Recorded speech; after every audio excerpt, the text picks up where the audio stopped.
BJP നേതാവ് ശ്രീ കൃഷ്ണകുമാർ കൂടി ടെലിഫോണിലായിട്ട്. ശ്രീ കൃഷ്ണകുമാർ, ഇപ്പോൾ ഈ കോടതിയിൽ നടക്കുന്ന നിയമ പോരാട്ടത്തെക്കാൾ സജീവമാണ് സോഷ്യൽ മീഡിയയിലെ ഈ പോരാട്ടം.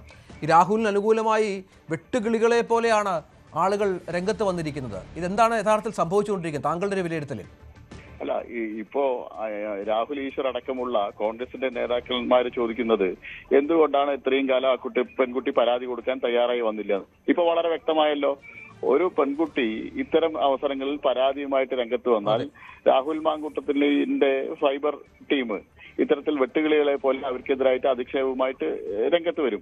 രാഹുൽ ഈശ്വറിനെ പോലെയുള്ള ആളുകൾ ഇത്തരം ആളുകളെ ന്യായീകരിച്ചുകൊണ്ട് രംഗത്ത് വരും. രാഹുൽ ഈശ്വർ ഇവിടെ പറഞ്ഞല്ലോ, രാഹുൽ ഈശ്വർ ഈ ഇരയായിട്ടുള്ള പെൺകുട്ടിയുടെ ഹസ്ബൻഡിനെ കഴിഞ്ഞ കുറെ ദിവസങ്ങളായിട്ട് നിരന്തരമായിട്ട് ബന്ധപ്പെട്ടുകൊണ്ടിരിക്കുന്നുണ്ട്.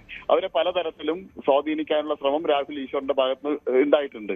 ഇത്തരം കാര്യങ്ങളെ സംബന്ധിച്ചെല്ലാം ഞങ്ങൾക്ക് കൃത്യമായിട്ട് ബോധ്യമുണ്ട്. ഇപ്പൊ രാഹുൽ ഈശ്വറിനെ പോലെയുള്ള ആളുകൾ ഇത്തരം കുറ്റകൃത്യം ചെയ്ത ആളുകൾക്ക് പിന്തുണയുമായി വരുന്നത് അദ്ദേഹത്തിന്റെ ഉള്ള പൊതുജന മധ്യത്തിലുള്ള ഇമേജ് പോലും ഇല്ലാതാക്കുന്നതാണ്. എന്തുകൊണ്ടാണ് അദ്ദേഹം ഇത്രയും ഗുരുതരമായിട്ടുള്ള കുറ്റകൃത്യം ചെയ്ത ആളെ പിന്തുണയ്ക്കുന്നത്? ആദ്യത്തെ അനുഭവമല്ല. ശ്രീ രമേശ് ചെന്നിത്തല പറഞ്ഞല്ലോ, മുൻ KPCC പ്രസിഡന്റിന് നിരവധി പെൺകുട്ടികളുടെ പരാതി, കോൺഗ്രസിന്റെ യൂത്ത് കോൺഗ്രസിന്റെ സജീവ പ്രവർത്തകരായിട്ടുള്ള യുവതികളുടെ പരാതികൾ പോലും രാഹുൽ മാങ്കൂട്ടത്തിനെതിരായിട്ട് മുൻ KPCC പ്രസിഡന്റിന് ലഭിച്ചിട്ടുണ്ട്. അപ്പോ ഇത്തരത്തിൽ സ്വഭാവ വൈകൃതമുള്ള ഒരാളെ സംരക്ഷിക്കാനും അദ്ദേഹത്തെ വെള്ളപൂശാനും രാഹുൽ ഈശ്വറിനെയും അതുപോലെ തന്നെ ഇത്തരത്തിലുള്ള സൈബർ വിങ്ങുകളും തയ്യാറാവുന്നതിന് പിന്നിലുള്ള വികാരം എന്താണെന്നാണ് ഞങ്ങൾക്കറിയാത്തത്. ഈ രാഹുൽ ഈശ്വർ മാത്രമല്ല, ഇപ്പം നമുക്കറിയാം രാജ്മോഹൻ ഉണ്ണിത്താൻ പറഞ്ഞത് ഏറ്റവും ഹീനമായ PR വർക്ക് നടത്തി ഈ തരത്തിലെത്തിയ ഒരാളാണ് രാഹുൽ മാങ്കൂട്ടത്തിൽ എന്നാണ്. അത് കോൺഗ്രസിൽ തന്നെ വലിയ അഭിപ്രായ വ്യത്യാസമുണ്ട്, വലിയ തർക്കങ്ങളുണ്ട് രാഹുൽ മാങ്കൂട്ടത്തിലുമായി ബന്ധപ്പെട്ട എന്നുള്ളതാണ്. നിങ്ങൾ അദ്ദേഹത്തിന്റെ ചരിത്രം തന്നെ നോക്കുക. യൂത്ത് കോൺഗ്രസിന്റെ സംസ്ഥാന അധ്യക്ഷൻ എങ്ങനെയായത്? യൂത്ത് കോൺഗ്രസിന്റെ സംസ്ഥാന അധ്യക്ഷനായത് തന്നെ വളഞ്ഞ വഴിയിലൂടെയാണ്. വ്യാജമായിട്ട് ഐഡന്റിറ്റി കാർഡുകൾ ക്രിയേറ്റ് ചെയ്ത് അതുവഴിയാണ് യൂത്ത് കോൺഗ്രസിന്റെ സംസ്ഥാന അധ്യക്ഷനാവുന്നത്. അദ്ദേഹത്തിന്റെ ഓരോ നാൾ വഴികളും നിങ്ങൾ പരിശോധിച്ച് നോക്കിയാലും മറ്റുള്ള നേതാക്കന്മാരെ പോലെ ഏറ്റവും താഴെത്തട്ടിൽ പ്രവർത്തിച്ച് കാലാകാലങ്ങളായി പ്രവർത്തിച്ച് മുന്നോട്ട് വന്ന വ്യക്തിയല്ല. കേവലം 4-5 വർഷം കൊണ്ട് വളഞ്ഞ വഴിയിലൂടെ യൂത്ത് കോൺഗ്രസിന്റെ സംസ്ഥാന അധ്യക്ഷ പദവിയിലെത്തി.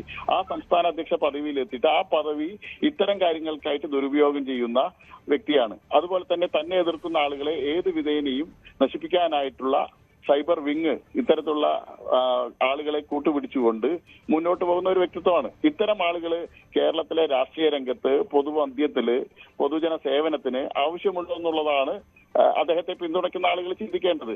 നാളെ ഇതുപോലെയുള്ള വ്യക്തികൾ ഉന്നത സ്ഥാനങ്ങളിലെത്തിയാൽ ആർക്കും കേരളത്തിൽ സുരക്ഷിതമായിട്ട്, പ്രത്യേകിച്ച് സ്ത്രീകൾക്ക് കേരളത്തിൽ സുരക്ഷിതമായി കഴിയാൻ കഴിയാത്ത ഒരു സാഹചര്യം ഉണ്ടാവും.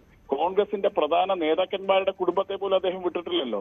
അവരുടെ വീടുകളിൽ പോലും ഇത്തരത്തിലുള്ള അദ്ദേഹത്തിന്റെ സ്വഭാവ വൈകൃതം പ്രദർശിപ്പിച്ചിട്ടുണ്ടല്ലോ. ശ്രീ അനിൽ ബോസ് കൂടി, അഡ്വക്കേറ്റ് അനിൽ ബോസ് കൂടി ടെലിഫോണിലുണ്ട്. അനിൽ ബോസ്, ഈ നേരത്തെ രാജ്ഭവൻ ഉണ്ണിത്താന്റെ വിമർശനമായിരുന്നു ഇതുമായി ബന്ധപ്പെട്ട കഴിഞ്ഞ ദിവസങ്ങളിൽ ചർച്ചയായത്. പിന്തുണയ്ക്കുന്നത് ഈ പറഞ്ഞതുപോലെ നിരവധി പരാതികളുള്ള ഒരാളെ വീക്ഷണം പത്രം മുഖപ്രസംഗത്തിലൂടെ പോലും പിന്തുണയ്ക്കുന്ന ഒരു സാഹചര്യം ഒരുങ്ങി വരുന്നു. അത് എന്തിൻ്റെ പേരിലാണ് എന്ന് മനസ്സിലാകുന്നില്ല. കോൺഗ്രസിൻ്റെ നേതൃത്വം, KPCC അധ്യക്ഷനടക്കം ഇതിനെതിരെ രാഹുലിനെതിരെ രംഗത്ത് വന്നിട്ടും രമേശ് ചെന്നിത്തലയും VD സതീശനും ശക്തമായ നിലപാടെടുത്തിട്ടും K മുരളീധരൻ അതിശക്തമായ വിമർശനങ്ങൾ നടത്തിയിട്ടും കോൺഗ്രസിൽ ഇപ്പോഴും രണ്ട് അഭിപ്രായമുണ്ടെന്നേ. അനിൽ ബോസ്, ഒന്നാമത്തെ കാര്യം, ആരോപണം ഉയർന്ന സമയത്ത് തന്നെ യൂത്ത് കോൺഗ്രസ് സ്റ്റേറ്റ് പ്രസിഡന്റ് തൽസ്ഥാനം അദ്ദേഹം രാജിവെച്ചു. 2, പാർട്ടി എന്നുള്ള നിലയിൽ ഇതിനെ ഗൗരവമായി കണ്ടുകൊണ്ട് അദ്ദേഹത്തെ പാർട്ടിയിൽ നിന്നും സസ്പെൻഡ് ചെയ്തു. 3, നിലവിൽ അന്നത്തെ സാഹചര്യത്തിൽ ഏതെങ്കിലും ഒരു ഇര പരാതിയുമായി ഒഫീഷ്യലായി ഏതെങ്കിലും ഒരു അന്വേഷണ ഏജൻസി മുൻപാകെ വന്നില്ല. അന്വേഷണ ഏജൻസി മുൻപാകെ പരാതി കൊടുക്കുകയും മൊഴി കൊടുക്കുകയും അന്വേഷിക്കുകയും ചെയ്ത് കേരളത്തിലിരിക്കുന്ന ആഭ്യന്തര വകുപ്പ് എന്ന് പറയുന്നത് കോൺഗ്രസ് പാർട്ടിയുടേതല്ല. അപ്പൊ ആ കേസെടുക്കേണ്ട ഉത്തരവാദിത്വവും അന്വേഷിച്ച് കുറ്റക്കാരുണ്ടെങ്കിൽ പരാതിക്കാരുണ്ടെങ്കിൽ അതൊക്കെ പരിശോധിച്ച് നടപടി എടുക്കേണ്ടത് ഗവൺമെന്റാണ്. ആ ഗവൺമെന്റ് എടുക്കുന്ന ഒരു നടപടിയെയും കോൺഗ്രസ് പാർട്ടി ഔദ്യോഗികമായി എതിർക്കുന്നില്ല എന്ന് മാത്രമല്ല അതിനെ പരിപൂർണമായി പിന്തുണയ്ക്കുകയും സ്വാഗതം ചെയ്യുകയും ചെയ്യുന്നു. പാർട്ടി നിലപാട് ഇരയ്ക്കൊപ്പമാണ്. സ്വാഭാവികമായും പരാതിക്കാർ ഉണ്ടാവണം, പരാതിയിൽ അന്വേഷണം ഉണ്ടാവണം, അതിൽ നടപടികൾ ഉണ്ടാകണം. എന്നാൽ വന്ന പരാതികളിൽ എന്ത് നടപടി ഗവൺമെന്റ് എടുക്കാൻ കഴിഞ്ഞു? സ്വാഭാവികമായും യൂത്ത് കോൺഗ്രസ് പ്രസിഡന്റ് ആയിരിക്കുന്ന ഒരാൾ, നിങ്ങൾ ഇവിടെ പറഞ്ഞതുപോലെ വളഞ്ഞ വഴിയോ എന്ന് രാഷ്ട്രീയ എതിരാളികൾക്ക് ആക്ഷേപിക്കാം. എന്തായാലും യൂത്ത് കോൺഗ്രസിന് നടന്ന ഒരു തെരഞ്ഞെടുപ്പ് പ്രോസസ്സിൽ പ്രസിഡന്റായ ഒരാളോട് പാർട്ടി പ്രവർത്തകർക്ക് സ്വാഭാവിക താല്പര്യം ഉണ്ടാകും എന്നത് ആർക്കും തർക്കിക്കാൻ കഴിയുന്ന ഒരു കാര്യമല്ല. പ്രത്യേകിച്ച് CPM എന്ന് പറയുന്ന പാർട്ടിക്കെതിരായി വളരെ രൂക്ഷമായി വിമർശനം ഉന്നയിക്കുന്ന ഒരു ചെറുപ്പക്കാരൻ കൂടിയാകുമ്പോൾ അതിനെ രാഷ്ട്രീയമായി പാർട്ടി പ്രവർത്തകർ ഉൾക്കൊള്ളും, സ്നേഹിക്കും, അംഗീകരിക്കും, പിന്തുണ കൊടുക്കും. അങ്ങനെ ഒരാളെ പെട്ടെന്ന് വിട്ടുകൊടുക്കാൻ പാർട്ടി പ്രവർത്തകരുടെ മനസ്സ് അനുവദിക്കത്തില്ല. അത് യാഥാർത്ഥ്യമാണ്.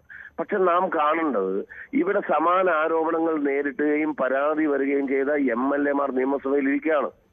എക്സ്പെഷ്യലി കൊല്ലം CPM MLA, CPM-ന്റെ പാർട്ടി ചുമതലയുള്ളയാളാണ് ശ്രീ M. മുകേഷ്. അദ്ദേഹത്തിനെതിരെ കേസ് വന്നു. എന്ത് നടപടി ഈ ഗവൺമെന്റ് സ്വീകരിച്ചു? എന്താണ് സ്വീകരിച്ചത് അവർ പറയണ്ടേ? ഇപ്പൊ ആദർശം പറഞ്ഞല്ലോ CPM പ്രതിനിധി ഈ അത് രണ്ടും കൂടി അത് രണ്ടും കൂടിയൊന്നുമില്ല. കേസ് പെണ്ണ് കേസല്ല, ഒറ്റ കേസാണ്. അത് രണ്ടും കൂടി ഒന്നും കൂട്ടണ്ട. ആര് പെണ്ണ് പിടിച്ചു എന്ന് പറഞ്ഞ് പരാതി വന്നാലും കേസ് ഒറ്റ കേസാണ്. അത് മുകേഷിന്റെ കേസ് പിന്നെ പെണ്ണുങ്ങളെ പീഡിപ്പിച്ചല്ല, തലോടുകയായിരുന്നു എന്ന് പറയണ്ട. രാഹുൽ മാങ്കൂട്ടത്തിന്റെതും തലോടുകയാണെന്ന് പറയണ്ട. അങ്ങനെ കേസുണ്ടെങ്കിൽ അത് അന്വേഷിക്കേണ്ടത് കേരള പ്രദേശ് കോൺഗ്രസ് കമ്മിറ്റി അല്ല. കേരള പ്രദേശ് കോൺഗ്രസ് കമ്മിറ്റി ചെയ്യേണ്ട ജോലികൾ ചെയ്തിട്ടുണ്ട്.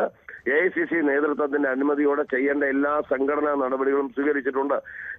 ഞാൻ കോൺഗ്രസ് പാർട്ടിയുടെ പ്രതിനിധിയായി ചാനൽ ചർച്ചകളിൽ പങ്കെടുക്കാൻ നിയോഗിച്ചിട്ടുള്ള ഒരു വ്യക്തി, പാർട്ടിയുടെ വിവിധ ചുമതലകൾ വഹിക്കുന്നു. ഇപ്പോഴും ഞാൻ തമിഴ്നാട്ടിലാണുള്ളത്, പാർട്ടിയുടെ AICC-യുമായി ബന്ധപ്പെട്ട് നൽകിയ ചുമതല പ്രകാരം. അങ്ങനെയുള്ള നമ്മളടക്കം വളരെ ഓപ്പണായി എന്റെ സോഷ്യൽ മീഡിയ ഫോറത്തിലും പങ്കെടുത്ത ചർച്ചകളിലും രാഹുൽ മാങ്കൂട്ടത്തിന്റെ നിലപാടിനെ ഇന്നല്ല പാർട്ടി എന്ന് നടപടിയെടുത്തോ ആ നിമിഷം മുതൽ തള്ളി പറഞ്ഞിട്ടുണ്ട്. പിന്നെ സൈബർ ഇടങ്ങളിൽ നടക്കുന്ന പിന്തുണയും കോൺഗ്രസ് പാർട്ടിയുടെ പിന്തുണയുമായി കൂട്ടിക്കുഴയ്ക്കരുത്. KPC പ്രസിഡന്റ് പിന്തുണച്ചിട്ടുണ്ടോ? AICC ജനറൽ സെക്രട്ടറി പിന്തുണച്ചിട്ടുണ്ടോ? AICC ഏതെങ്കിലും വർക്കിംഗ് കമ്മിറ്റി മെമ്പർമാർ പിന്തുണച്ചിട്ടുണ്ടോ? പരസ്യമായി വന്ന ഏതെങ്കിലും MP-മാർ പിന്തുണച്ചിട്ടുണ്ടോ? നമ്മളെ സംബന്ധിച്ചിടത്തോളം ഒരു കേസിൽ പരാതിയില്ലാതിരിക്കുകയും പരാതിക്കാരിയില്ലാതിരിക്കുകയും അന്വേഷണ ഏജൻസികൾ കുറ്റക്കാരെന്ന് കണ്ടെത്തുകയും ചെയ്യാത്ത ആളുകളോട് കോൺഗ്രസുകാർ സഹപ്രവർത്തനം എന്നുള്ള നിലയിൽ പലരും മിണ്ടും, പലരും വർത്തമാനം പറയും. അതിനെന്താ കുഴപ്പം? അതിനൊന്നും ആർക്കും തർക്കമില്ല. ഇനി ഇപ്പോൾ ഒരു പരാതിക്കാരി വന്നിരിക്കുന്നു, ആ പരാതിയുമായി ബന്ധപ്പെട്ട് നടപടിയുണ്ട്, കേസെടുത്ത് അറസ്റ്റ് ചെയ്യുന്നേ. നിങ്ങൾ തൂക്കിക്കൊല്ല്, ജീവപര്യന്തം കൊടുക്കുക, തൂക്കിക്കൊല്ല്. ഇന്ത്യൻ നാഷണൽ കോൺഗ്രസ് തന്നെ സ്വാഗതം ചെയ്യും. രാഹുൽ മാങ്കൂട്ടത്തിനെ തൂക്കിക്കൊല്ല്, ഞങ്ങൾ സ്വാഗതം ചെയ്യും. മനസ്സിലായില്ലേ? ഞങ്ങളുടെ നിലപാടിൽ ക്ലാരിറ്റി ഉണ്ട്. ഞങ്ങൾക്ക് അന്ധമായി പ്രൊട്ടക്ട് ചെയ്യേണ്ട കാര്യമില്ല. രാഹുൽ മാങ്കൂട്ടത്തിനെതിരെ ഉയർന്നു വന്നിട്ടുള്ള ആരോപണം ഗൗരവമുള്ളതാണ് എന്ന അഭിപ്രായത്തിൽ ഞാൻ ഉറച്ചു നിൽക്കുന്നു. അങ്ങനെ ഉയർന്നിട്ടുള്ള ആരോപണങ്ങളിൽ പിന്നെ പരിഹാരം ഉണ്ടാക്കേണ്ടത് ഞങ്ങൾ പ്രതിപക്ഷത്തിരിക്കുന്ന പാർട്ടിയല്ല, ഭരിക്കുന്ന സർക്കാരാണ്. അവർ അന്വേഷിക്കേണ്ടത്, നടപടിയെടുക്കേണ്ടത്, മാതൃകാപരമായി ശിക്ഷിക്കേണ്ടത്.